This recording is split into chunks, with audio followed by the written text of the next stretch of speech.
ভালো লাগছে।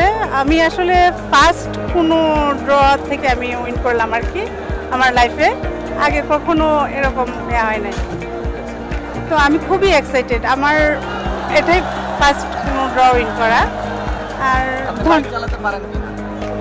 বাইক আসলে আমি পারি না, আমার হাজব্যান্ডের বাইক আছে, তো এই ধরনের স্কুটির আমার অনেক দিনেরই শখ ছিল। তো আমার হাজব্যান্ডকে এর মধ্যে আমি বলেছিলামও যে আমাকে একটা বাইক স্কুটি কিনে দাও, যেহেতু আমি বাচ্চাদেরকে নিয়ে স্কুলে যাওয়া আসা করি। তো ওকে আমি কিছুদিন আগে এটা বলেছিলাম যে আমাকে একটা স্কুটি কিনে দাও। হ্যাঁ অবশ্যই, আমার হাজব্যান্ড আসাতে অবশ্যই আমি লাগবে। হ্যাঁ হ্যাঁ অবশ্যই, আমি ওর কাছ থেকেই শিখবো। Thank you. আসলে এটা আমাদের ফ্যামিলি বা আমার লাইফের মনে হয় এই প্রথম কোনো কিছু আমরা উইন করলাম কোনো লটারির মাধ্যমে। এটা আমরা খুবই এক্সাইটেড, এটা আসলে আনএক্সপেক্টেড ছিল। আর থ্যাংক ইউ বাংলাদেশ ক্রিকেট বোর্ডকে, থ্যাংক ইউ বিভোকে।